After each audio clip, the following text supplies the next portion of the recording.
সাল 1847। রানী রাসমণি দেবী মা অন্নপূর্ণার পুজোর মানসে কাশীতে তীর্থযাত্রার আয়োজন করেন। সেই জন্য তিনি 24টি নৌকায় আত্মীয় স্বজন, দাসদাসী ও রসদ নিয়ে রওনার জন্য প্রস্তুত হন। কিন্তু যাত্রার পূর্বরাতে রানী ঘুমের মধ্যে একটি স্বপ্ন পান। তিনি দেখেন তিনি একটি নদীর ধারে দাঁড়িয়ে আছেন। হঠাৎ তার সামনে মা কালী প্রকট হয়ে বলেন, তোর কাশী যাবার প্রয়োজন নেই, গঙ্গা তীরেই একটি নয়নাভিরাম মন্দিরে আমার মূর্তি প্রতিষ্ঠা করে পুজো কর। সেই মূর্তিতে আমি আবির্ভূত হয়েই পূজা গ্রহণ করব। নাম হবে মা ভবতারিণী মন্দির। এই স্বপ্নের পর রানী অবিলম্বে গঙ্গা তীরে জমি ক্রয় করেন এবং মন্দিরের নির্মাণ কাজ শুরু করেন।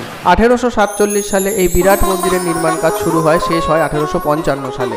নাম হয় দক্ষিণেশ্বর মন্দির। মন্দিরটি যে জায়গায় প্রতিষ্ঠিত হয়েছে সেই জায়গাটির পূর্ব নাম ছিল সাহেবান বাগিচা। এর একটি অংশ ছিল কচ্ছপাকার মুসলমান গোরস্থান, তাই তন্ত্রমতে স্থানটি শক্তি উপাসনার জন্য উপযুক্ত বলে বিবেচিত হয়। 1855 সালের 31শে মে স্নানযাত্রার দিন মহাসমরয় মন্দিরের প্রতিষ্ঠা করা হয়। মন্দিরের প্রধান পুরোহিত রূপে নিয়োজিত হন রামকুমার চট্টোপাধ্যায়। তার সাথে আসেন তার ছোট ভাই গদাধর বা গদাই, পরবর্তীকালে যিনি রামকৃষ্ণ পরমহংসদেব রূপে পরিচিতি পেয়েছেন।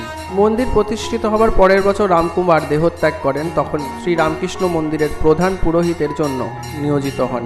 এই সময় থেকে 1886 পর্যন্ত প্রায় 30 বছর শ্রীরামকৃষ্ণ এই মন্দিরে অবস্থান করেন এবং এই মন্দির গোটা বিশ্বে পরিচয় পায় দক্ষিণেশ্বর মন্দির রূপে।